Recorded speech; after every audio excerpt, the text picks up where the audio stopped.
It's time for Security Now with Steve Gibson, episode 275. We've got lots of questions and answers for Steve, and also an update on the latest security news, including the largest Apple update in history. Security Now is next. Netcasts you love. From people you trust.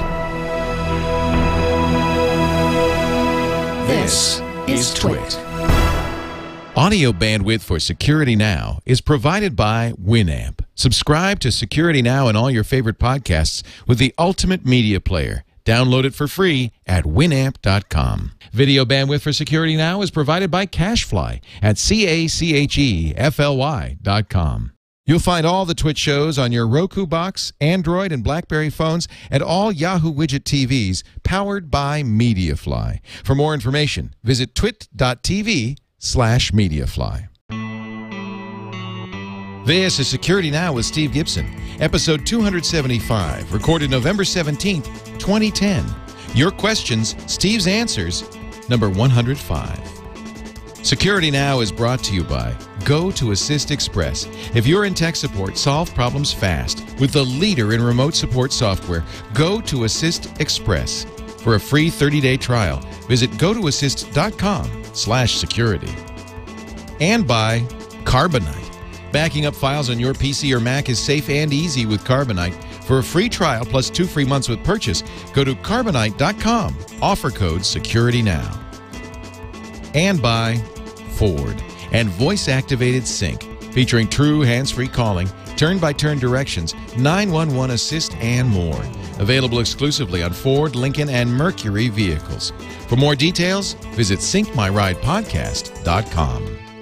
It's time for Security Now, the show that covers your privacy, your security, your online safety, and the man, the myth, the legend. Steve Gibson is here from grc.com. Steve is the guy who discovered the first spyware, coined the term spyware, wrote the first anti-spyware program. He long since handed that off. He's probably thanking his lucky stars right now. and I'm laughing that I'm the myth. Yeah, I'm well, not quite sure. The man, the myth, the legend. Man, the Every myth, time the you say legend. myth, I think, well, myth. What is the myth? No, there's myths about you, Steve. Many people think you wear steel underwear. That's not true. No, no. Never has been true. There's myths about Steve, but not even reinforced in any way.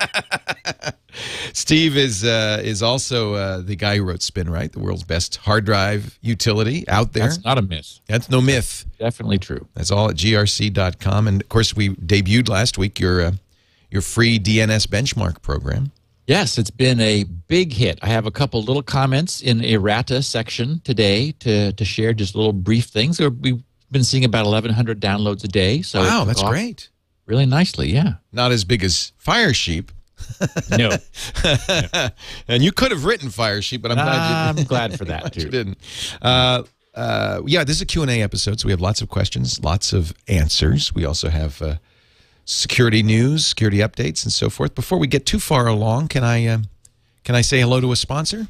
By all means. Because that's who makes these shows possible. The good folks at Citrix have been very supportive all along of all our efforts at Twit. And, you know, as Twit expands, and we are expanding all the time, it's the sponsors that make that possible. So we thank them very much. Citrix, the good news is we choose our sponsors.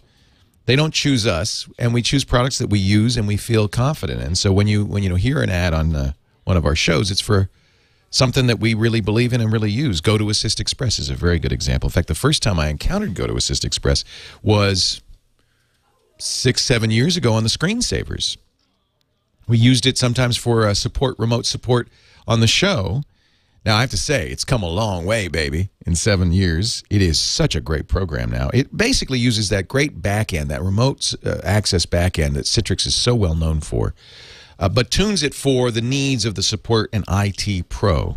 Things like 8 sessions at once, unattended access, the ability to say, what software is running, what operating system's running, what's the security software on this system, and you don't have to ask your client, are you running Norton? You can find out. Believe me, a lot more reliable. You can drag and drop files from your computer to theirs, so it's great for hot fixes and patches and scanners. You just drag them over. You got all the tools on your system, drag it over. You know what I really like, and this is a selling point for me, maybe not for everybody.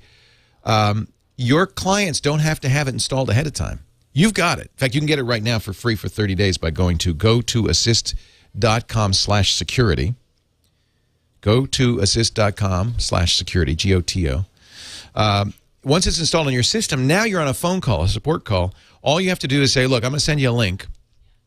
Click that link. The software installs in literally in less than a minute. It's very quick to install. It's not a big, in fact, it's not a big installation process.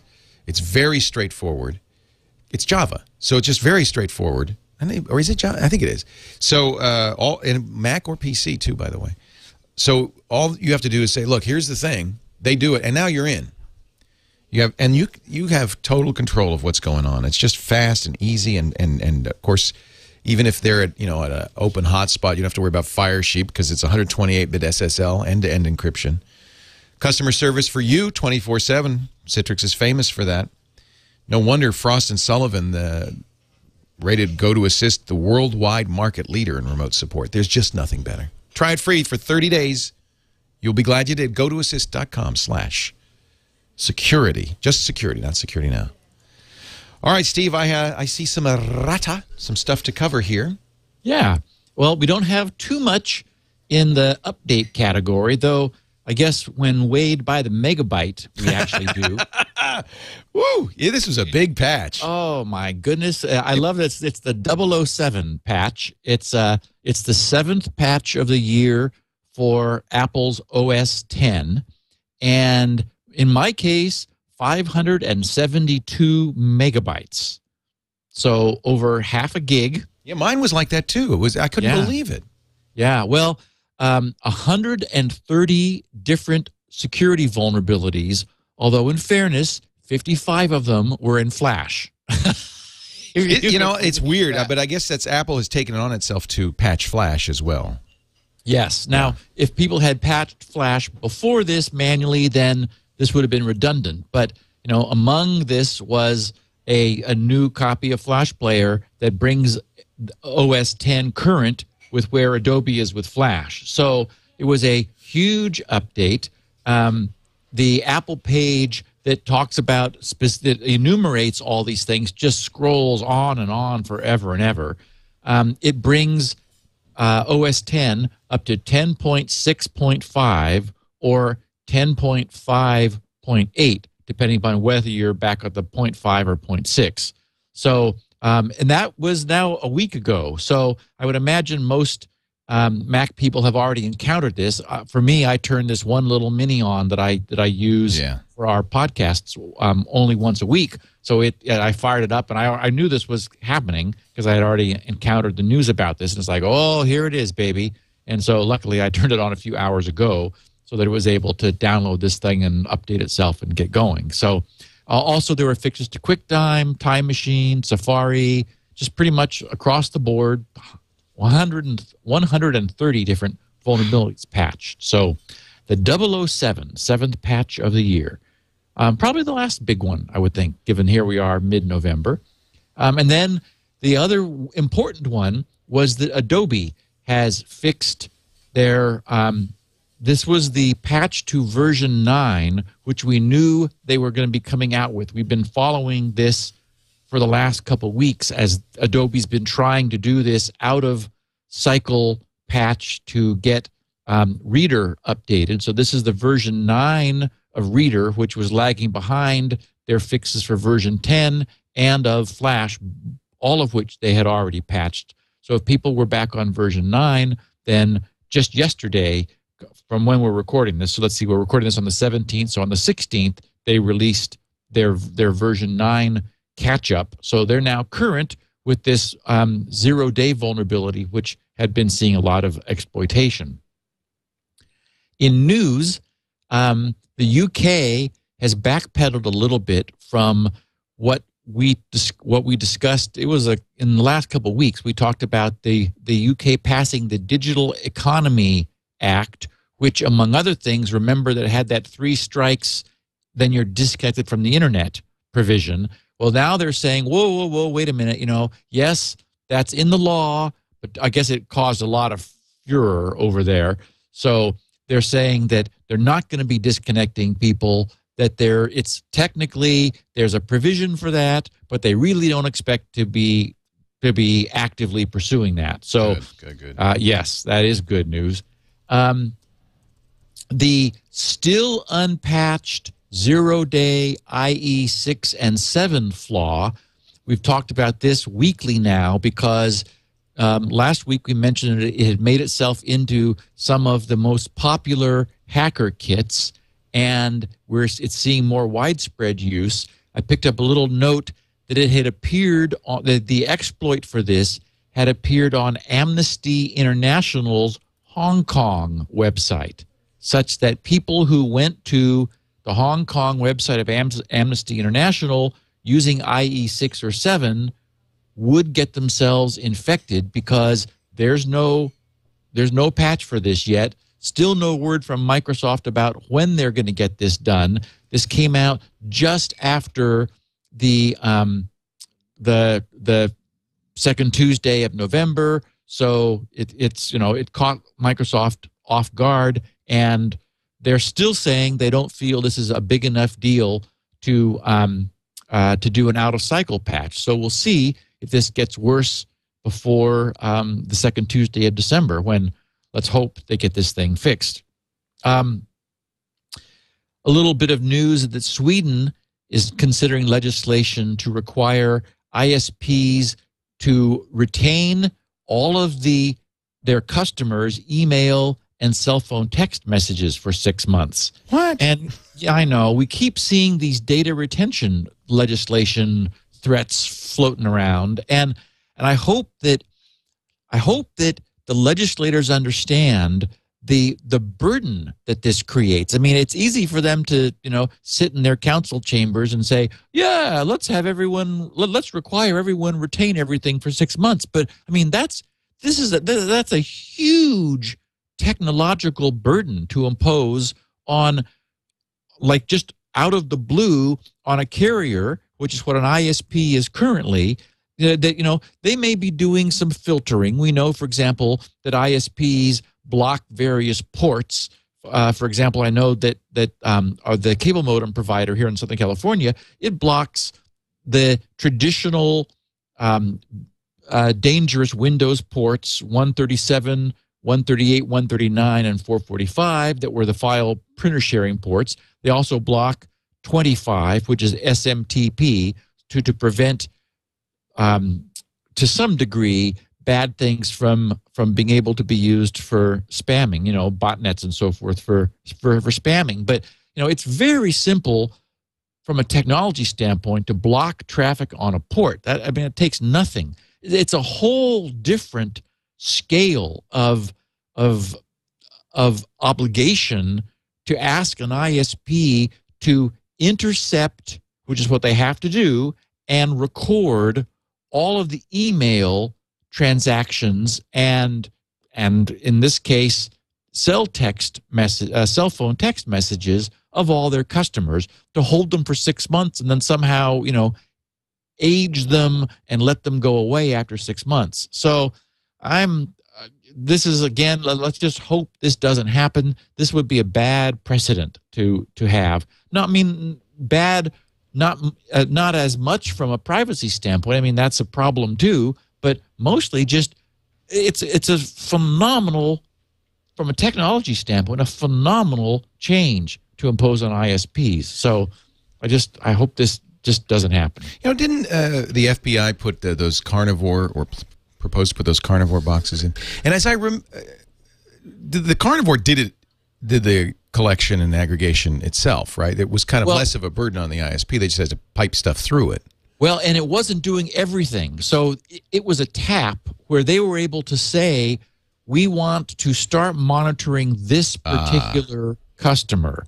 Right. And so it would filter out traffic to a given customer and feed it off. So, I mean, and so that's being done in real time. It's being stored elsewhere. It's not saying to the ISP, we want you to record everything for 6 months so that we can later come back to you and say, oh, we'd like all the email of this particular person.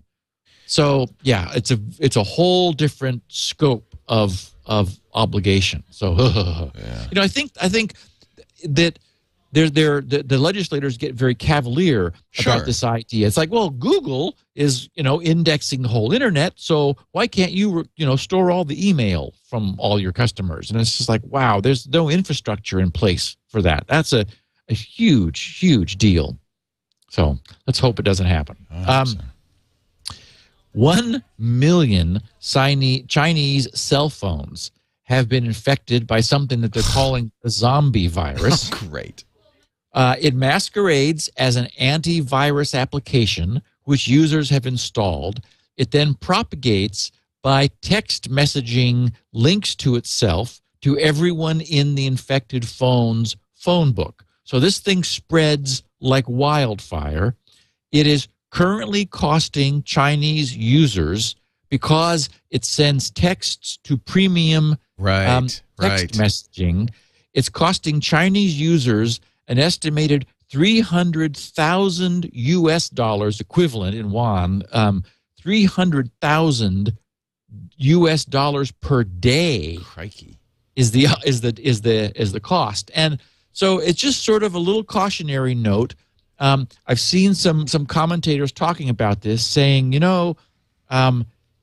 here's it's like, yes, that's happening over in China, so it's not affecting our listeners in the UK and Australia and in the US and so forth. But this is bound to happen. This is going, it's just, it's not a matter of if, but when. And so our listeners who are security conscious, I would just say, when you're looking at your new phone and you're thinking, wow, isn't this cool? This is a computer. And you're looking at the application stores which are available, ask yourself, do I really need this? And how long has it been around?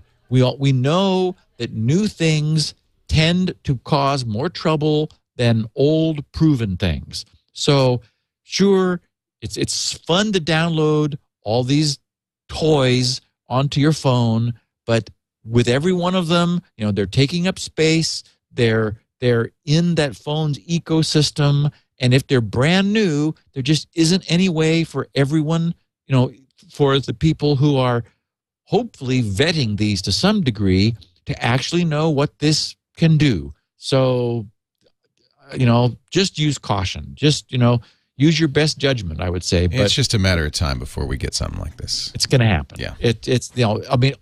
We're seeing bits of this happening. Applications are being taken away that are found to be behaving badly. They haven't done anything like this yet, but they certainly can. So it's, as you say, Leo, it's a matter of time. I would hope that our listeners won't get bitten badly by this. So, and this particular thing also sends all the SIM card data from the phone, texts it back to some server somewhere of the people who created it, basically allowing them to take over your phone. Did this get installed? I mean, that's a lot of phones that got on it. Did it get installed by people downloading a rogue app? Yes, it started as it's masquerading as an antivirus. Oh, so that's why it got so many people. Yep, they installed it thinking, oh, this will be really good. Right. And then it propagates by sending links to itself to people that they know. Oh, here's an antivirus you ought to have for your phone. Exactly. Yeah, 1 million people is a lot of people. I mean, that's from someone you know. Yeah, huge it's a success. huge infestation. Yeah. Meanwhile, Symantec has been very patiently continuing to reverse engineer the Stuxnet worm, and finally we're beginning to see some really interesting data. I've resisted drawing any sweeping conclusions because there were lots of things being said early on before there was really ever any justification for it from a standpoint of what the Stuxnet worm does. Well, now we have enough specific information that you really can begin to say with a reasonable degree of certainty that this was targeted at Iranian nuclear enrichment. It really looks that way. Symantec, but it did have to affect the Siemens equipment, right? Yes. Well, even more specifically, it turns out that, and it just takes time. It takes time to reverse engineer the code. They don't have the source. They're looking at the object code, which has been disassembled back into the assembly language. They have to, of course, it's not just Windows, but it's the specific Siemens process control technology. So arguably, I'm sure it's the case that Symantec, have experts on Windows and Mac, but probably not on Siemens process control, hardware. So they had to reverse engineer that, figure out what it was doing. So now they know, for example, that it targets something called frequency converter drives, which are power supplies, crystal-controlled, digital-controlled power supplies whose frequencies can be set, and the frequency of the power supply drives process control motors. It intercepts commands to vary the frequency, the speed of these motors wildly, but only intermittently, and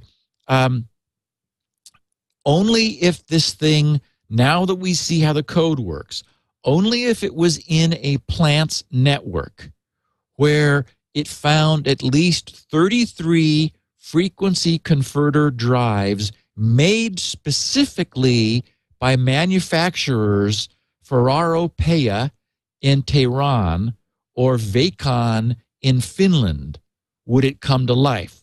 And so, again, it's incredibly narrowly targeted, and it only targets frequency drives from those two companies that are running at speeds between 807 hertz and 1210 hertz, which are the speeds that the uranium enrichment centrifuges run at.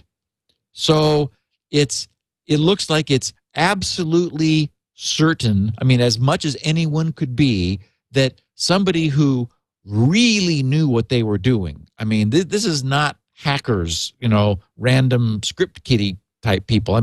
This raises the bar and lends further credibility to the people who were stating that, this really looks like state level actors. Government type empowered people were in fact targeting Iran's nuclear enrichment facility. Wow. And it was also noted independently that I think they had, I remember a number like 4,300 centrifuges, and for an unspecified reason, about a third of those went offline. They were taken offline. And so, as I understand it, the way this worm infecting the process control of the enrichment process, it would cause these centrifuges to appear to be malfunctioning. So it's so like they would bizarrely run at very wildly different speeds, like as low as 2 cycles, which would basically shut it down. It would just sort of stop, and then it would spin up to a much higher speed than it's supposed to go. And so somebody looking at this would think, okay, this is broken, and turn it off. And apparently about a third of these 4,300 total centrifuges were taken offline during this period of time. So it looks like it was effective. Unfortunately, now, of course, it's all public knowledge and it's been unearthed. So I'm sure that they've cleaned this off their systems and are back to work. But that does look like, with something this specific, I think it's clear to be able to say now that's what Stuxnet was about. Wow. It was targeting that specifically. That's pretty amazing. It's and what great detective work too. Yeah. And a lot of work to pull that kind of thing off. I had three little notes. When I pulled today's mailbag to get caught up on all the submissions that people have had, it wasn't till afterwards that I realized, wow, I didn't see any feedback about the DNS benchmark. And then I looked again and I realized that something had interrupted the hundreds of pieces of email that I was downloading and stopped like a week ago, just before last week's podcast. It hasn't stopped in terms of the dates of the email submissions. And so I grabbed a bunch more like just half an hour ago, and there was another couple hundred, and there were lots of people who were talking about DNS stuff. But I had already found three little pieces of feedback, so I just wanted to share them as errata to basically encourage people to take a look at the free, completely free benchmark that we discussed last week if you hadn't. One guy wrote, the subject was DNS benchmark -UK, and he said, in a word, marvelous. I'm going to inform everyone I know about this. Configured my home router and all computers to use the same primary and secondary resolvers after running several custom benchmarks. Amazing difference. Without this tool, I thought I had a marvelous broadband connection. It has been an eye-opening experience, and page refreshes and loads are visually better without any need for precise measurement. It made such a difference. Thank you, Steve. Someone else wrote, 163K worth of digital voodoo magic. Woohoo! Loving DNS benchmark enabled me to optimize my network further, found a lot faster DNS servers than OpenDNS. And finally, this third guy said, his subject was DNS benchmark success. And he said, hi, Steve. I often listen to Security Now and always enjoy it when I do. Today, I watched the live podcast and heard DNS benchmark mentioned. So I gave it a whirl on my Linux machine at home. Home is Dublin, Ireland. The tool found 40 servers faster than my current default, which was 8.8.8.8, so that he was using Google's DNS. But, of course, Google in the States probably, right? Yeah, although I would expect Google to They have a big Irish facility. Yeah, exactly. Yeah. Anyway, he said, so 40 servers faster than that, and the fastest was surprisingly my ISPs. I say surprisingly because I moved away from using their DNS server last year because it was taking 1 to 2 seconds to resolve many IP addresses. Obviously, they have fixed their problems. Thanks for an interesting and useful tool. I work in the electronic engineering company. Pretty much everyone in the department I work for has configured their machines to use some other public DNS server, not the company one. It'll be interesting to see who has chosen well. Cheers. Very then cool. I wanted to make a note about a beta of Google Chrome, which caught my eye, just also in errata. This is still beta, so it's not in the normal production Chrome stream, but Chrome is adding, that is Google's Chrome browser, now in the beta stream has their own PDF document display, which I thought was really interesting. In their posting, they said, with every Google Chrome release, we hope to bring new features and improvements that will make your life on the web speedier, simpler, and more secure. Today, we're excited to introduce the integrated PDF viewer to the beta channel. PDF is a popular file format that's used for delivering documents on the web, such as the IRS W-4 tax form. That's sort of an odd example, but that's what... that's something probably people use more than anything else. Yeah. To open a PDF document, you typically need to install additional software or a browser plugin in order to view it in a web browser. With the integrated Chrome PDF viewer now available in Chrome's beta, you can open a PDF document in Chrome without installing additional software. Awesome. That's awesome. Yes. You could, Google does that in Gmail. They have a viewer built into Gmail. I'm sure it's the same code.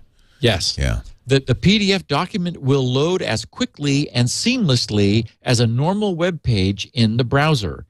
Just like we do with web pages viewed in Chrome, we've built in an additional layer of security called the sandbox around the Chrome PDF viewer to help protect you from malware and security attacks that are targeted at PDF files. For now, the Chrome PDF Viewer is available only in the beta channel, but we look forward to adding more polish and features, as well as making it widely available in the stable channel soon. So Really great. I just think that's definitely a hats off. Yeah. And I know that you're now using Chrome as your All the main time. production browser on Mac and Windows. I just love it. Yeah, I'm so hooked on the Firefox ecosystem with so many add-ons that I'm liking, like hierarchical tabs down the left-hand side and other goodies. But I also I have to say, I like what Google's doing with Chrome. Chrome has Flash built in too. Yes. So Adobe, I don't know how much Adobe likes what Google's doing with Chrome. They're basically commandeering their plugins and building them into the browser and then sandboxing them to make them safe. Smart. So of course Flash is Adobe's code, but is the PDF reader Adobe's code or is it Google's code? Did they say? Good question. No, they didn't say. That's the entire content of their posting. I bet it's their code, since they have but who knows? Maybe they're licensing something. I don't know. Well, we know that Apple does their own rendering of PDFs, right? Yeah, because PDF is a standard. Yeah, an open standard that Adobe. I don't know if Adobe owns it or if they're giving it away. I'm not sure exactly what the deal is with that. Yeah. I did have an interesting bit of feedback about Spinrite. This is a little longer than usual, but there's an interesting lesson here that occurred to me after I read this, and this I just came in on November 8th from Paul Oten. He said, "Hi, Steve. I'm an IT." Oh, and then the subject was Spinrite saves the linguini. He said, "Hi, Steve. I'm an IT guy in business for myself, listener since episode 1 of Security Now, and Spinrite owner, as well as doing break fix jobs." And he didn't spell it like break as in fixing someone's brakes, but I'm not sure what a break fix job is. I'm also a web designer. 6 months ago, I took on a new website client. She's a wonderful Italian chef with a passion for cooking and food writing, but not very tech aware. And she wanted to share all this with the world via a new blog. I duly created a custom site for her, and it now has over 400 posts, all of which are well-written, entertaining to read, and extremely practical. She's using the blog as a promotional tool for her upcoming book. I hope he gives the address of this. I want to go now. Okay, it's SILVANADESOISSONS.com. Soissons. Sylvan. Okay. So, yeah. Sylvana de Soissons. Oh, there you go. You're right. Sylvana de Soissons. Very nice. .com. Right. So he says she's writing a blog as a promotional tool for her upcoming book. Trying to attract a publisher can be enormously difficult. When I visited her house, I discovered that she was attempting to write blog articles on a very old and tired laptop, which really was not up to the job. A deal was struck, and I provided her with a brand spanking new HP G72 laptop with a nice big bright screen and large 320 gig hard drive. As I was setting up the new laptop in my office, I noticed my copy of Spinrite sitting on the desk. I always keep it handy nearby. It occurred to me that I ought to run Spinrite on the laptop before delivery. Sadly, however, time did not permit this. And also, hey, what could possibly be wrong with a brand new drive, right? About 2 weeks after delivering and installing the laptop to a happy customer, I got a phone call from a very distressed cook who was now not able to boot the laptop and who was staring at a message on the screen indicating imminent drive failure. Uh-oh. Mamma mia, he says, were the words used over and over when I told her that potentially all data, i.e. chapters of her new book, recipes, unposted blog articles, etc., might have been lost from the drive. I collected the laptop, immediately removed the drive, and plugged it into a Linux box to see if I could access any data and hopefully recover it. Oh, she's lucky she knows this guy, I got to say. Yeah, this guy knows what he's doing. He says, a worrying Linux message told me that there was no way to mount the partition. Uh-oh. So I plugged the drive back into the laptop and reached for my Spinrite disk. My heart beat a little faster when the laptop refused to boot from the Spinrite disk. I then loaded Spinrite onto a bootable flash drive and eventually got it running. Spinrite recognized the partition and got to work. Almost immediately, the Dynastat screen appeared. Not good. After 2 days, Spinrite had completed 0.983% of the drive. Now, does it work on the go from the inner to the outer? I mean, is it going in order? It starts at the beginning. So it would make sense that it would hit system files early on. Yes. So I bet you this happens a lot because when it's not booting, people they go, "Oh, there's a system." Yeah. So I bet you that's when you often get those long delays. Right. And it means that it often gets the work done that it needs to right away, quicker rather than later. So he says, not good. I let Spinrite run a few more days, all the while fending off frantic inquiries from the Italian cook by telling her that if anything could recover the data, Spinrite could. After 7 days straight, I looked at progress. Oh, she must have been crazed by this. 7% of the drive had been processed. Well, and that means it'd only take 3 months to get it done. Yeah. And there had been multiple unrecovered sectors. I decided to halt the process and try one last time to access the drive via my Linux box. Guess what? Despite the many unrecoverable sectors, I was able to recover all the documents now and most of the photos from the drive. Fantastico, he says. The drive is now being replaced by HP under warranty. My chef has her data back, and I'll be getting a fancy Italian cake as a reward. I'd want more than that. I want a whole meal. Yeah, he says, thanks, I've been looking Steve. at her pictures. He says, thanks, Steve, for a great podcast. It never fails to impress me. Ciao, Paul Oaten in Bath, UK. Oh, he's in the UK. Okay.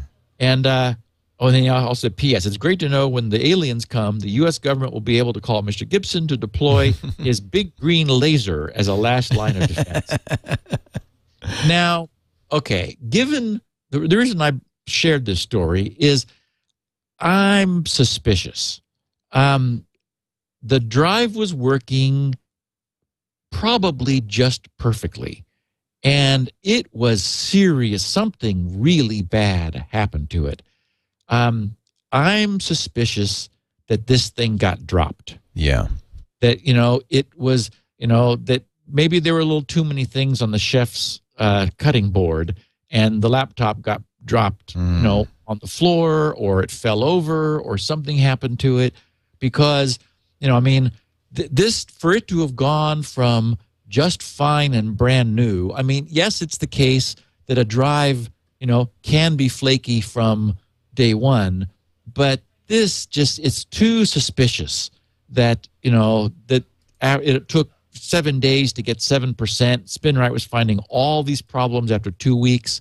I just think that this thing got some abuse, and, Spinrite did everything it could. Luckily, it was enough to get the, to get the critical management portions of the partition recovered, so that he was able to get these files off, which, probably nothing else would have been able to do. But still, you see something like this and you think, okay, this got dropped. And, in that case, you're doing the best you can to get anything from a drop. It's in that He was very fortunate. Yeah. This would be a good time to mention Carbonite. What a coincidence. As long as we're talking here. Now, I don't know if Carbonite is U.S. only or not. But, boy, Silvana, if it's U.S. only, you should find something like Carbonite in the U.K. Because backup, really, if you don't have a backup, it stuns me when you hear somebody saying, oh, yeah, I'm writing a book, and the entire book, every copy of the book, the whole thing is on this drive in my laptop. It's just like begging for the gods to go, boom, you have made a mistake. Wow. But I hear it all the time from authors, and they're not technical people. So maybe as somebody, if you're listening to the show, you're obviously a technical person, you might want to turn them on to something like this, Carbonite.com. Carbonite is a fantastic choice for backup because, first of all, it's automatic. So Silvana doesn't have to think, have I backed up Nothing. As long as she's online, it's backing up. And it's great with a laptop because it'll use the Wi-Fi. It uses 128-bit SSL, so even on an open access spot, it's completely secure. She'll be backing up whenever she's online. And this is important. People sometimes say, well, isn't that going to slow my internet down or my computer down? No. They're very sophisticated, these guys at Carbonite. In fact, it took them a long time to do a Mac client. They have a very good Mac client now, but because they wanted to make sure they got it right, they wait until the machine is idle. They steal cycles from idle time. They steal cycles from down internet time. They are not, in no way does it impinge on your use. It just backs off as soon as you use it. It backs off. In fact, there's even a button you could say, be really nice. I need all the performance I can get, and it'll even back off more than that. It's automatic. That's important because you don't have to remember anything. And it's backing up not to a local drive that she could easily drop to or could be lost. I have a friend who's an author who, in the Oakland Hills fires of about 15 years ago, lost. I'm sure she was backing up, but the whole house burned down, and she lost her entire novel because the backups were in the house. You got to get it out of the house, off-site, and online is a great way to do it. 15 years ago, they didn't have this choice. Now she does. Believe me, I made sure she's using Carbonite. Carbonite.com, use the offer code SecurityNow. You could try this free for 2 weeks, see if it works for you. If you decide to buy, make sure you use the SecurityNow offer code because you'll get 2 months free. It's only $55 a month. That's 15 cents a day. It backs up as many, there's no limit on the amount of data. All the personal data on your internal drive. Restoration is really easy too. You don't have to, it's a lot of times with backup, and I don't like this, you have to reinstall Windows or reinstall OS X, then install the application, then you can restore your data. Not like that at all. In fact, Carbonite, you can log into your account anywhere on any device, and there's your data. You can get it back. They even have a free iPhone and a BlackBerry app. So you really have access to your data all the time, anywhere. I can't think of anything I would add. Maybe encryption? Oh, well, yes, of course. Triple S and Blowfish. So if you want to encrypt the data so that nobody can see it when it's on the server, you can do that too. It is a great solution for anybody. Carbonite and Spinrite kind of go together. But, if you back the stuff up, you can always get it back. It just scares me when I hear there's only one copy. Yeah. Hard drives die. Carbonite.com, offer code SecurityNow. Back it up to get it back. Do it right with Carbonite. All right, Steve, I've got questions. I know you've got some answers. Great feedback from our listeners, so let's do it. Let's get to it. Starting with question number 1 from John H. in Excelsior, Minnesota. Higher. He wonders about mixed security. Steve, I'm wondering if you can comment on the security implications. You see this warning a lot of mixing secure and insecure elements on a web page. Obviously, fully secure would be best, but it's, is it reasonable to send most or part of the content securely, but then send image content in the clear? Or is there no way to do this that doesn't compromise the session cookie? Your podcast is a great resource and has clarified numerous details of encryption techniques, best practices, and vulnerabilities. Thank you both for the years of great content so far. I can look forward to hearing more. Best regards, John. So we see this in the browser. It'll say, just wanted to warn you, this page has a mix of insecure and secure content. What does that mean? Yeah, what that's telling us is that the page itself is the base page was secure, and some elements of the page which the browser then fetched were not. I don't think you get that warning if the base page is not secure, but some of the things that are on the page are secure. Right. I don't think it works the other way. I think it's only saying that that this page has said that it wants its contents to be secure. But remember that the way the browser works is we first load the base page that contains the HTML, which then has references to other assets like images and other chunks of text, the cascading style sheet, other things which the browser then separately goes out and fetches in order to assemble the whole page. So the idea is that if those references refer to insecure things, then what John's asking is that a big deal? Well, we know from from this whole fire sheep escapade that what browsers are often doing, what websites are doing with the browsers, is not keeping the session cookie secure. So the other way cookies operate is they're sent by domain. So say that we're getting a page from Amazon.com, and as a site that is typical of having many other assets that are being loaded on the page, all those little pictures and chunks of menus and things that Amazon is loading. So the main page comes from Amazon.com and is secure. And with your logon information, after logging onto the server, there would be a cookie which is always being sent every time your browser notices that it is requesting something from the Amazon.com domain. So the problem with insecure pieces, which might also be coming from Amazon.com, is that when your browser asks for those, it will send the session cookie. It'll send whatever cookies it has from Amazon.com unless they were marked as secure. So cookies can be marked as this is a secure cookie, only return this to the domain if it's over a secure connection. So if somebody were deliberately trying to, for example, minimize their use of SSL, then they could mix the security of the page if they were careful to make sure that the credentials were only being exchanged over secure connection, and that would mean flagging those credentials as requiring security. That is, if flagging that cookie as only send this over a secure connection. The problem, however, is that then users of this site that had carefully and deliberately made itself sort of optimized so that the page was being secure, the credentials were being secure, but other assets were deliberately being insecure. Every time the user brought up the page, such a page, they'd be getting a warning from the browser saying, "Oh, warning! This page has mixed security content." It's like so that would be concerning the user that maybe this is a bad thing when in fact it was deliberate and it was being safe. So, it would be nice. There is no such protocol for this, but it would be nice if there were a way for a page to say to the browser, like with a response header, in the same way that the server sends a cookie to the browser, if there were a response header that said, "Hey, this is a deliberately mixed content page. Don't bother anybody about that."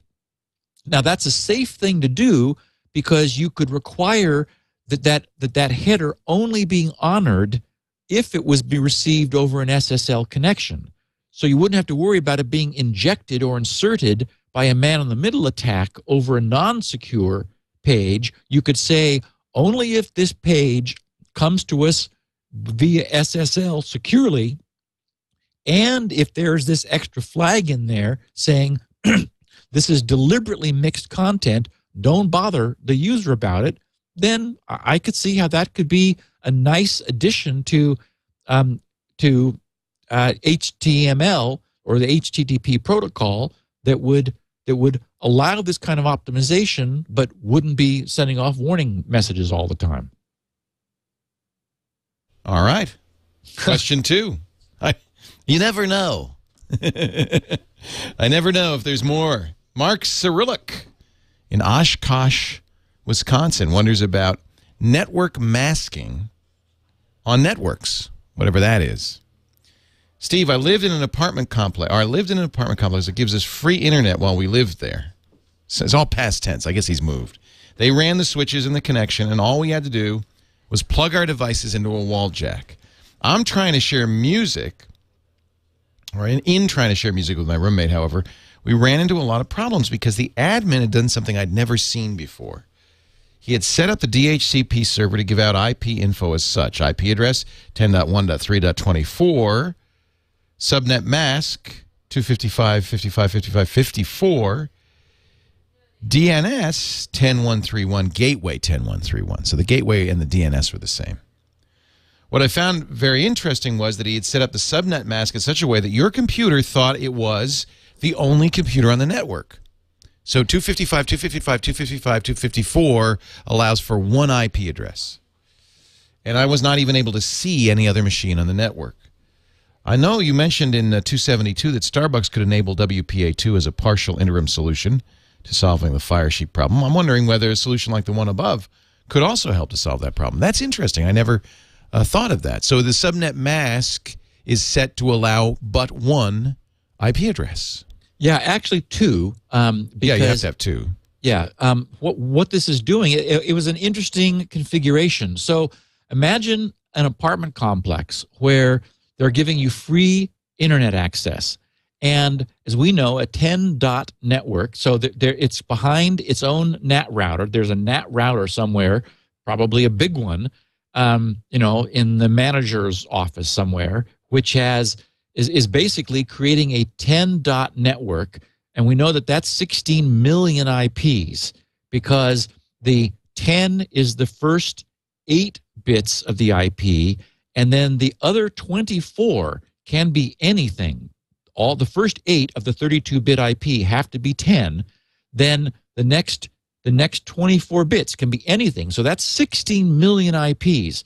So, of course, there aren't 16 million apartments nor 16 million connections. But so what they did was, if they simply set up a big LAN with a normal 10-dot network, there would be this problem that individual connections in different rooms and different apartments in this apartment complex were on the same 10-dot network. So they could see each other, they could ping each other, and there was some connectivity there. Now, probably they were using a switch rather than a hub. A managed switch, probably, right? I mean, you need some intelligence here. Yeah, well, so they would. So the point is, if you just did a packet sniff on your connection, you probably were not seeing everybody else's traffic, but you'd be seeing their ARP requests, which are broadcast, and a switch inherently broadcasts everything. So you would see other machines on the network announcing themselves, and with a little bit of cleverness, you could get other IPs that other people were using. You could play ARP games. I mean, there are things you could do. So what this particular installation did was interesting. They, instead of and I should mention that on a normal 10-dot network, your subnet mask would be 255.0.0.0, meaning that the 255 portion of the subnet mask specifies the network, the so-called network number, which is 10, and those 3 zeros, the 0.0.0, say that all the other bits are variable within this 10-dot network.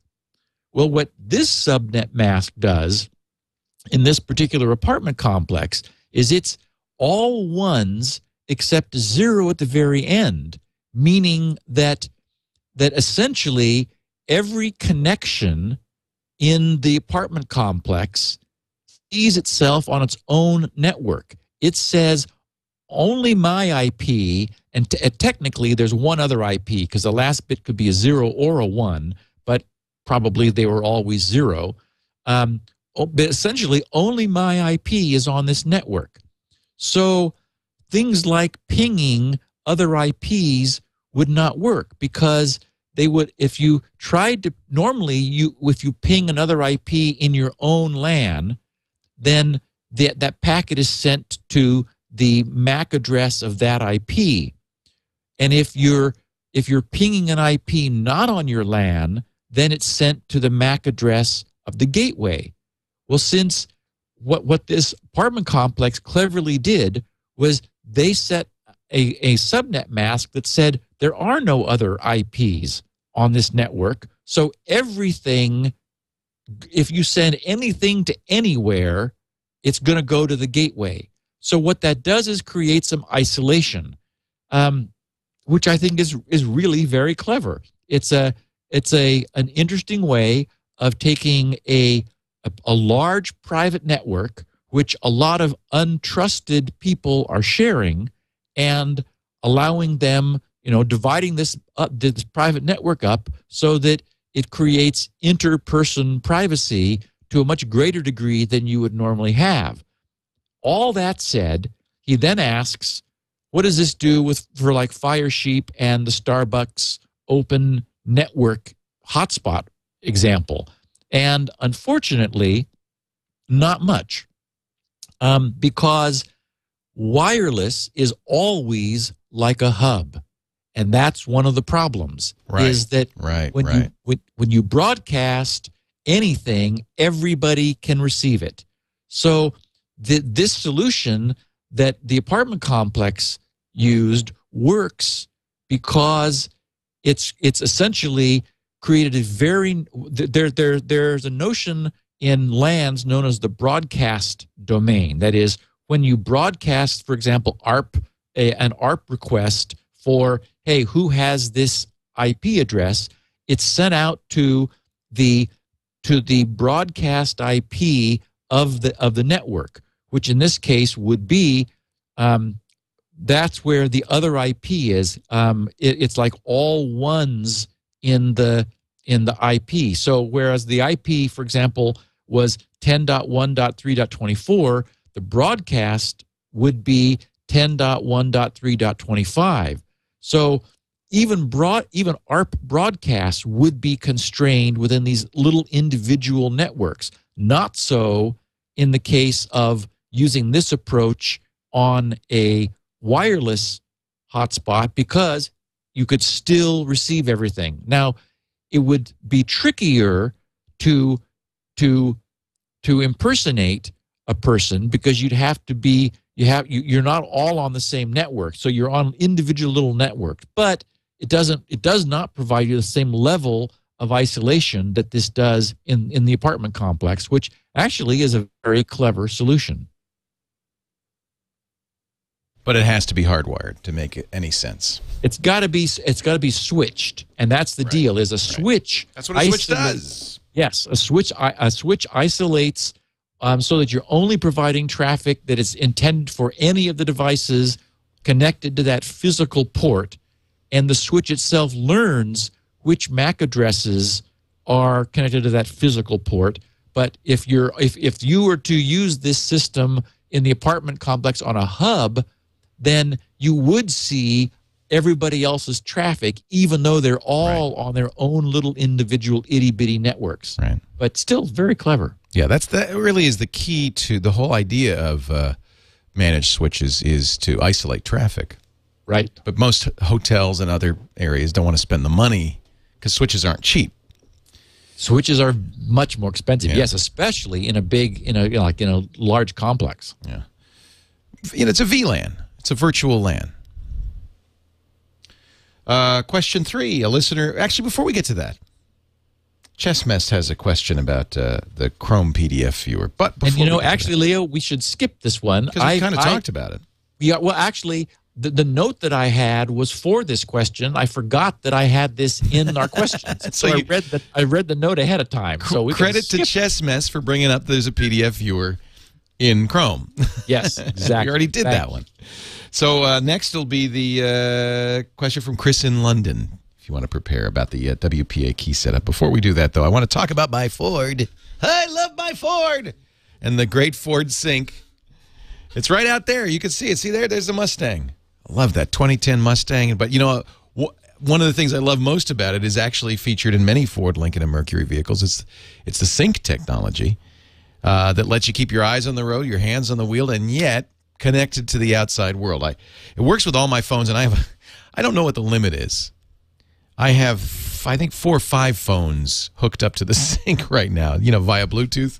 It'll play audio via Bluetooth. You can use it to make calls. You can use it to call for songs, to get traffic conditions. I mean, all that stuff. It's very cool.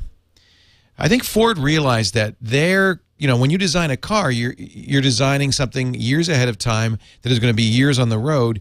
It would be foolish to try to keep up with technology with the car alone. So what Sync does is use the updated technology in your phone. By the way, you can update the Sync. In fact, I've done that. You go to syncmyride.com. Every Ford owner has an account there. You plug it, it'll copy it to a USB key. The car has a USB port, and you can update the firmware in the Sync. So it does keep up to date, actually. But for instance, with the iPhone, it wasn't reading text messages. Now with the new Android phones and with the Windows Phone 7, when a text message comes in, Sync reads me the text message, which is awesome. I can even send a canned response back, again, without taking my hands off the wheel or my eyes off the road. It also has turn-by-turn directions, even if you don't buy the big GPS package. 911 Assist uses your phone for that. So if the airbags are deployed, I know that this is kind of something you don't want to talk about, but it's important, safety. If the airbags are deployed, it will call 911. It will give 911 your GPS coordinates. This is really important because then they know exactly where you are, something that normally E911 does not know exactly where you are. And play a recorded message, then open the mic in the car and give you a chance to speak. You do have a chance to cancel that if the airbags are deployed and you don't want 911. It'll say, I'm going to call 911. You want me to? And you say, no, I got it. I'm in control here. What else? Audible text messages, traffic alerts. That's kind of handy. Music search. It works with iPods, works with iPhones. Many USB players, you put in connect it to the USB port, it indexes it, and then you can say, like I listen to audiobooks. So I can say, I press the button, I say, audio, sync, Stephen King, play Dark Tower 3, The Wastelands Part 2. And it plays. You could say, I can't remember the exact command, something like climate control 74 degrees. And it sets it to 74 degrees. I just love it. It's like you got Kit, the amazing car. You want to find out more, go to syncmyridepodcasts.com. They've got a great website with lots of videos to give you an idea. But really the best thing to do, and I encourage everybody to do this, is go to a Ford, Lincoln, or Mercury dealer. They've got some great cars now. The 2011 Fiesta, the 2011 Mustang. If I hadn't just bought one last year, damn, I want that new 5.0 engine. It's so nice. The new Edge, the most technical car I've ever seen on the road, the most sophisticated car in the Ford lineup. The Flex, I think we're going to try to get a Flex for CES because it's got so much capacity. The trucks, the F-150, you can get the Ford Sync in any of them.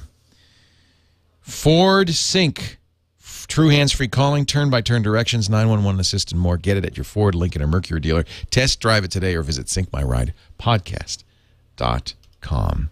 Do you have a car, Steve? I don't even know if you have a car. Yeah, I remember you took a picture of my license plate after the... I remember now. I remember. But we probably don't drive a whole lot. I mean... No, put very low mileage on it. Yeah. I just putter around the area. Yeah. Which is the only reason my driving record has been clear for so long. Are you kind of a crazy driver? I think I've slowed down a lot in my...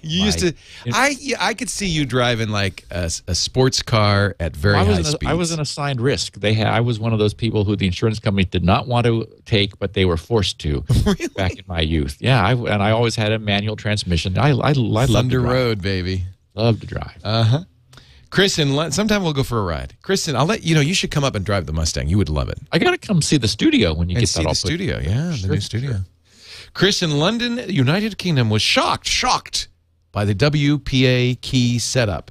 Steve, I was amazed by your description of WPA's initial key exchange on the Current Security Now podcast. Diffie-Hellman key exchange has existed for the best part of 30 years and is a straightforward solution to this problem. Why don't they use Diffie-Hellman?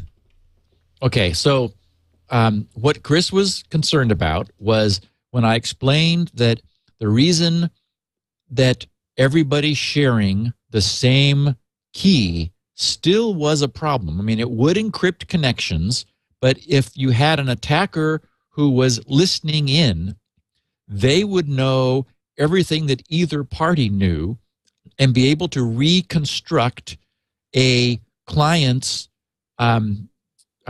individual session key themselves. Now, Diffie-Hellman key exchange, which we have covered in the past on this podcast, is a very clever means for achieving this without the vulnerability of anybody listening in.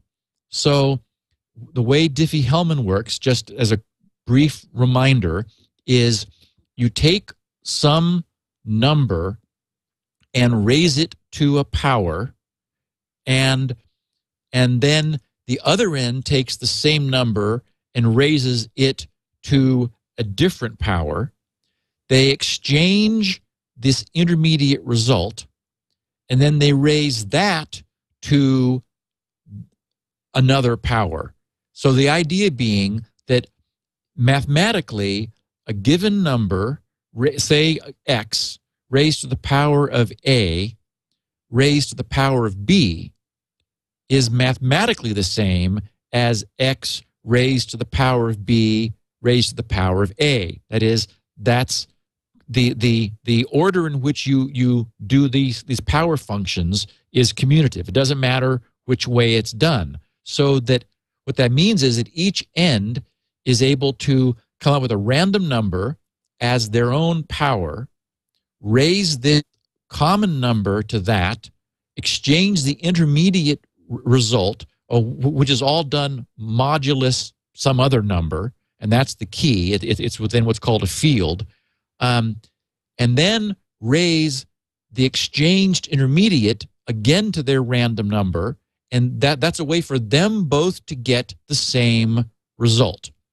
And somebody who is watching the conversation has no help here. There's nothing they can do. They can see these intermediate results go by, but that doesn't help them in order to, it doesn't help them, because there's no way from the result of this number being raised to a power modulus another number that they're able to determine what's going on inside of either endpoint.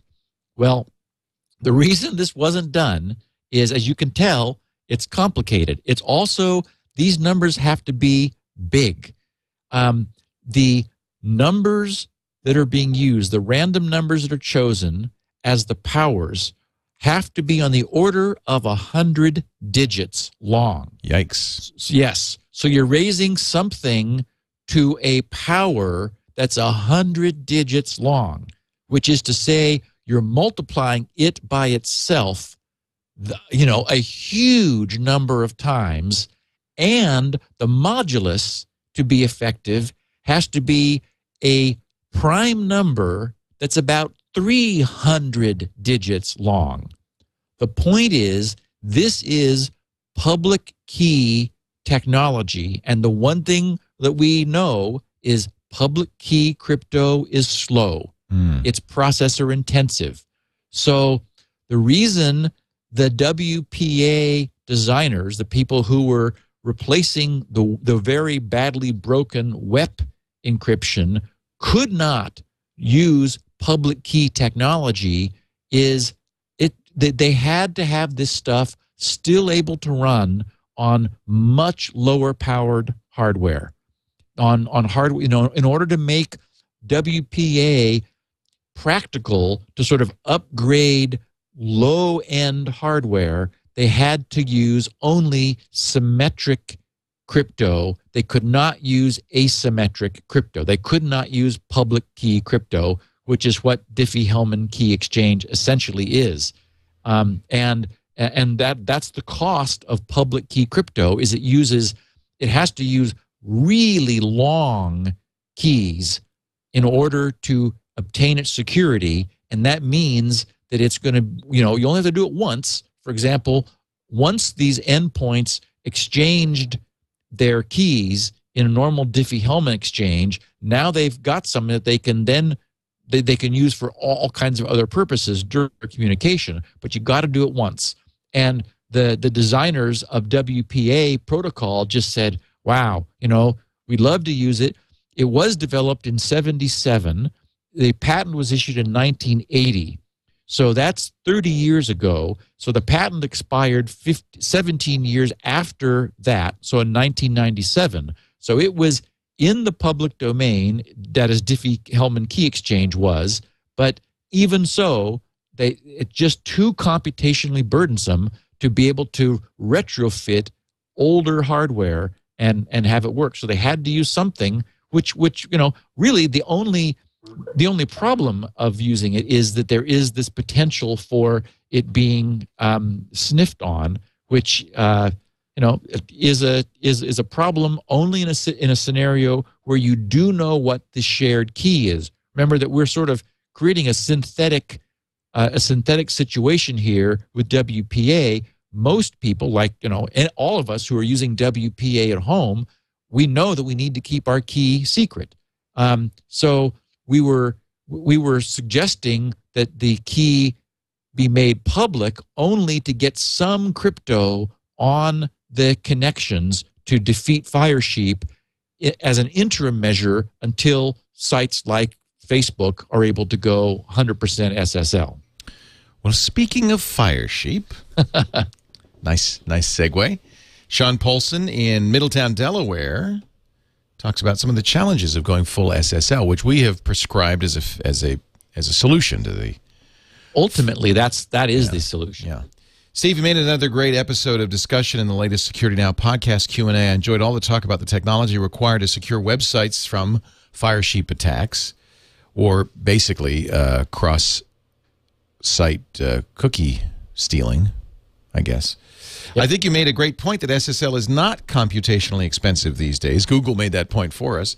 However, as a web developer and having been part of a production deployment of a commercial website using a content distribution network, or CDN, I can offer to you that switching to SSL is not always as easy as just throwing a certificate on your servers. Site owners can be compounded with significant server and bandwidth costs. If a site were just a handful of web servers, it'd be as easy as installing certs and going full SSL. However, some amount of additional bandwidth throughput will be utilized because browsers and intermediate caching proxies cannot cache secure content like it can with non-secure content. Browsers will temporarily cache in memory during a session. Of course, that's still allowed, but afterwards it has to be thrown away. Returning to the site under a new session requires re-downloading all the images, scripts, etc. Furthermore, when implementing a CDN, as Facebook has for pictures at sphotos.ak.fbcdn.net, certificates will not come cheap. CDNs work like a giant distributed caching proxy server. By the way, our files are all distributed by CDN via CacheFly. A user, actually, your audio is distributed, your video is to CacheFly, your audio is distributed by AOL, but I'm almost certain AOL's using something. Yeah. Probably its own CDN. A user hits a link hosted by a CDN. The DNS resolves to a CDN edge server, which is geographically close to the user. That's the benefit of a CDN. Right. The edge fetches the requested content from its source server at Facebook and caches it. The edge server delivers the cached content back to the user. Edge servers will synchronize caches to gain greater geographic coverage. SSL caching at the edge still possible because SSL is only between the user and the edge server. The edge requests the content from the source server in a separate session, hopefully also using SSL. Every edge server in the CDN needs an SSL cert installed for your host name, and that could be hundreds, if not thousands of them, depending on the CDN provider. It's true, everybody who's getting a video copy of Security Now, ostensibly from cachefly.net, is actually getting it from a different server. There's servers all over the world. If your organization requires the $1,000 per year VeriSign certs, that can quickly become cost prohibitive. One alternative is that CDNs may offer a shared secure hosting wildcard cert with a shared domain name that may be free or cheap to use. For example, facebook.somecdn.com. That's an example. That's not an actual URL. Right. My suspicion is Facebook needs to re-architect their CDN infrastructure to avoid these excessive costs. Hope this helps shed some light on the situation. Thanks again for the excellent podcast. That's a good point. Is he right? Well, he's absolutely right. And the point that he also made about even short of CDNs, for example, cable modem, we know that cable modem providers often have their own caching proxies, a transparent proxy, such that when you're making requests, for example, for Amazon.com, many of Amazon's own page components are the same no matter who you are, no matter what user you are. So if I use my cable modem to access Amazon.com, my own browser will cache a bunch of these pieces, but the ISP's got its own cache in line, which is also caching, so that if some other customer of the ISP pulls up Amazon.com, this transparent caching proxy at the ISP says, oh, wait a minute, this user has asked for the same image that user asked for, so it provides it out of its own cache. The ISP does that primarily because it saves its bandwidth costs. It's not having to pay for as much transit bandwidth as it otherwise would. And the advantage for the user is that image is being served by the local caching proxy rather than remotely. So the problem with all of that is if the caching proxy is only able to see into non-SSL connections, that ISP's caching proxy, it's completely blind to anything SSL. So if the page and all of the page's objects are over SSL, it can't proxy them at all. It can't cache them at all. So all of the fetches out to from the browser to Amazon have to be direct and cannot be intermediately cached. And so this is sort of a variation on the full-scale content delivery network, which is it's very much the same concept, but it's done explicitly by the website provider, like Facebook in this example, as opposed to sort of implicitly and even in a sort of a hidden fashion, helping the user's browsing experience and limiting the ISP's bandwidth. So it is the case that there are bandwidth costs and there is some performance hit for pages that are providing all kinds of content, because you're no longer able to cache them in any intermediate location. It's always got to go back to the origin server in order to provide the content. So he does make a good point. There is some cost, not to the SSL connection, but to the fact that it does defeat caching along the way, unless you do something like, as he was suggesting, there are wildcard certificates. I got one about a year and a half ago from GoDaddy that I've mentioned before, where it was star.grc.com, and I learned quickly that it wasn't the same as star.grc.com, which is actually what I needed. You could only have one level of uncertainty in that wildcard certificate, so it didn't end up serving my purpose. But that is one way of defraying some of this cost. But yes, there's going to be some performance hit, not from the public key aspect of SSL, but just from the fact that more bandwidth will end up being used. And for somebody like Facebook, which serves a huge amount of data, especially pictures, that's not insignificant, frankly. Yeah, it'll be interesting when I'll be interested to see when they do this, how they do it, and I'll probably take apart a Facebook page to see how they've solved the problem. I imagine they'll be providing somehow SSL CDN content, which I imagine I'll bet they're working on it right now. I guess they wouldn't have to SSL everything. You could have one of those mixed pages, right? Yeah, and that's why I really wish there was a means for a server to say, allow these non-SSL pieces, because there's no security downside to them providing images and other chunks of their like large chunks of their site that are going to be the same for everyone over a content provider that's not SSL. But again, doing so would bring up that warning saying, oh, no, some of this is not secure, even though it's just not a problem. It's by design. A couple more questions. Question 6 from William McMahon in Toronto, Ontario, mostly. Has a question about router DNS configuration. Maybe the mostly goes with the question. I don't know. We'll find out. Steve, I've been using your DNS benchmark tool. Great job, by the way, he says. I'm a little curious about some of the settings. I've never used a custom DNS server before and always just used my home router as my DNS, which uses my ISP's DNS servers in turn. My network at home is running DHCP, so as you know, it pushes the DNS servers as well, and in my case, the router gateway. I was wondering if there's a way for my router to push the public DNS server's IP instead of pushing the router's gateway address to the machines in my home. I could statically configure my DNS IPs on my router, but it still pushes the router's gateway address as the DNS IPs. The only other way around this would be for me to go to each computer and manually type in the custom DNS servers I want to use, but that's a pain. Lastly, a comment. Now that you're done with DNS benchmark, you should have all the time in the world to work on CryptoLink, right? Any updates? I'm dying to hear more. William. Well, actually, that mostly was that he had a Spinrite testimonial at the beginning. And I thought, okay, we've talked about Spinrite enough. Well, here's a happy customer. So I cut it out, and I forgot to remove the mostly. So now we know. So that's what that was. Okay, so most routers, I can't say all routers because it would be up to the router manufacturer. But to clarify what he's saying that he's used the benchmark and he's found better DNS servers than the ones his ISP is providing, and that's often the case.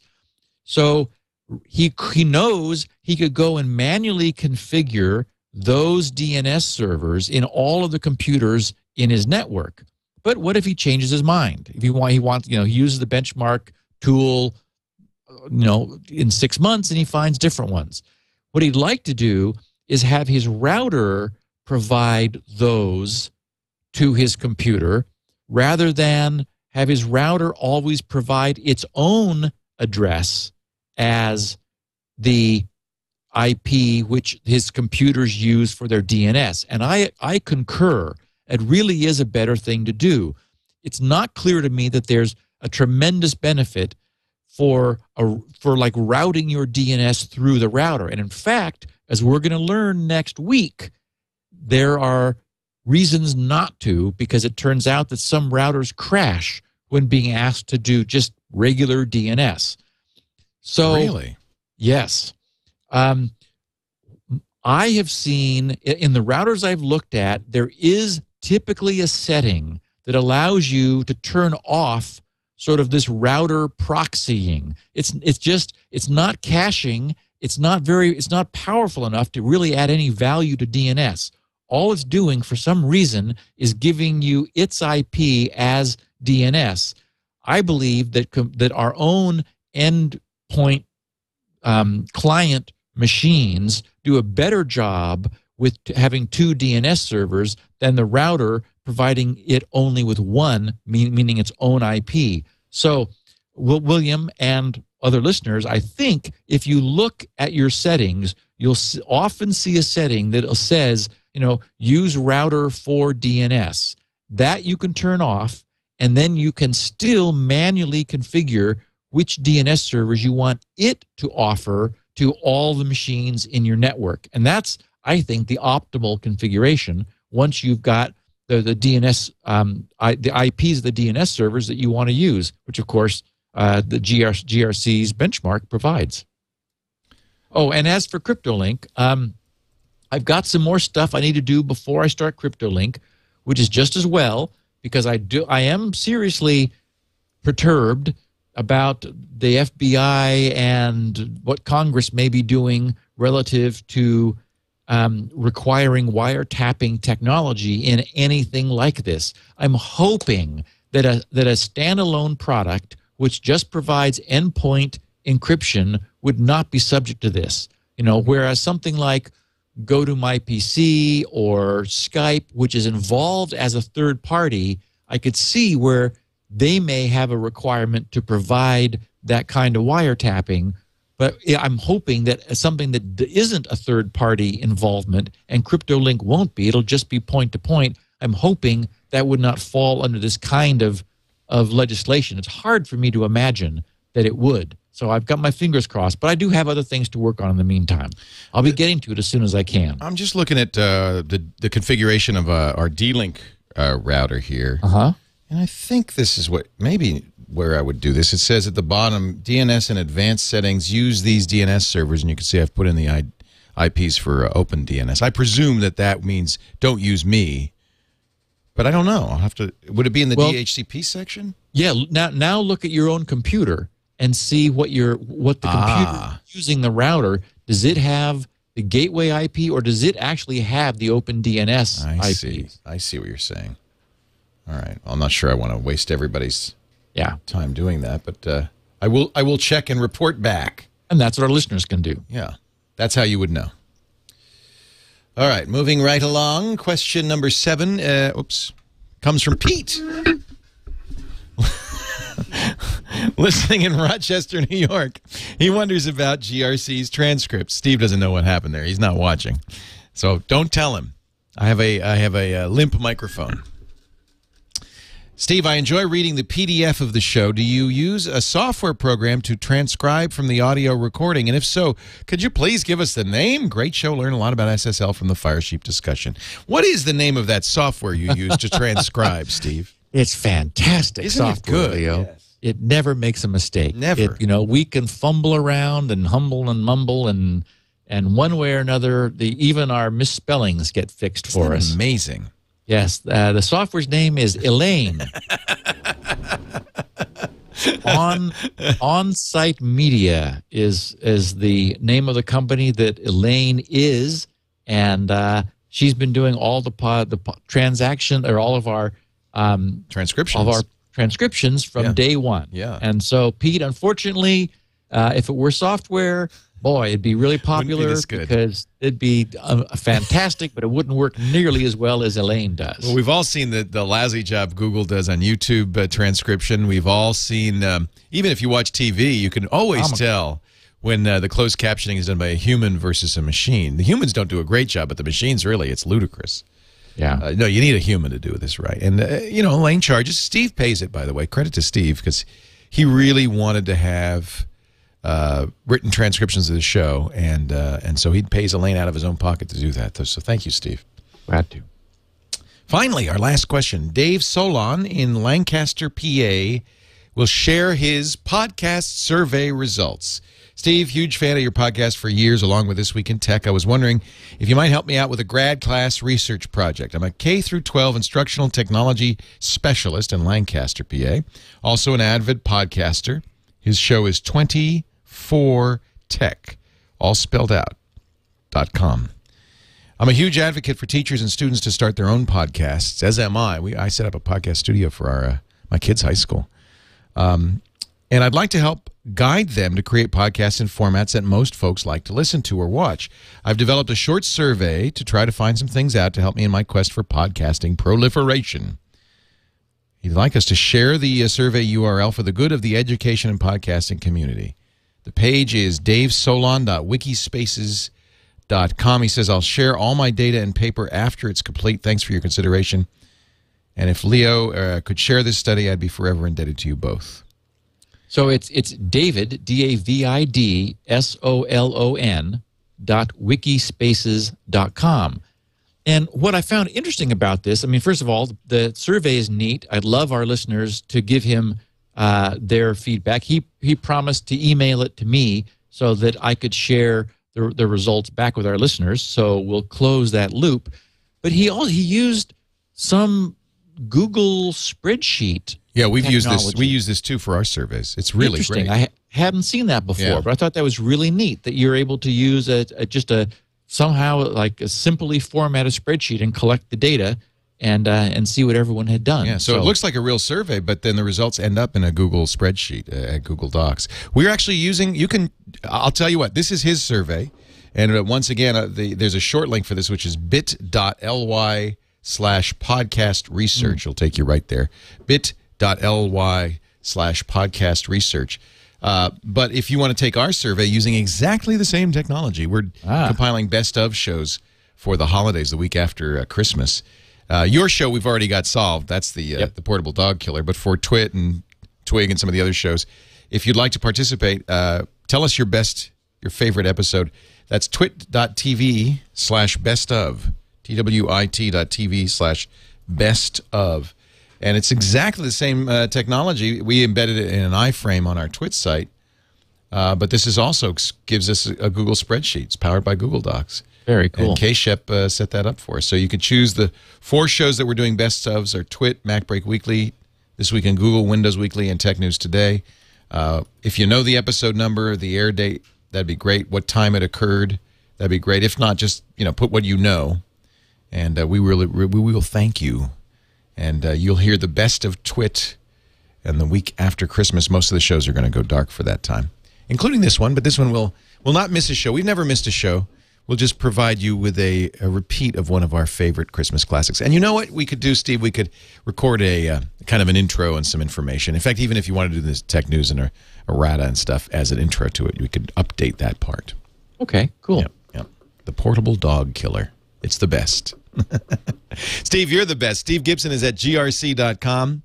His Twitter handle at SGGRC. You can follow him there. GRC, of course, is the home of Spinrite, the world's finest hard drive maintenance and recovery utility. If you have a hard drive, you really ought to have Spinrite.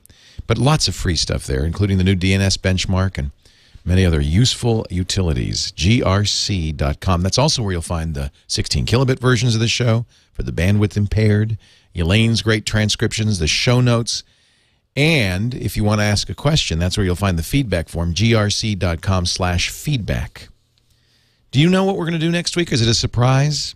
Well, I do know what we're going to do, because on the heels of the DNS benchmark, the thing that actually was the stimulus for that was the revelation of how many DNS servers were vulnerable to spoofing that Dan Kaminsky provided. Oh, boy. And I created a complete, rather amazing, frankly, piece of technology at GRC, which is a system which allows people to check the spoofability of their own DNS servers. So GRC's DNS spoofability testing system is our topic for next week, and lots of technology in that. So it's going to be a propeller spinner. Yeah, that sounds fantastic.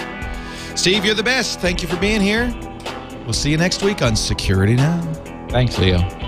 Security Now.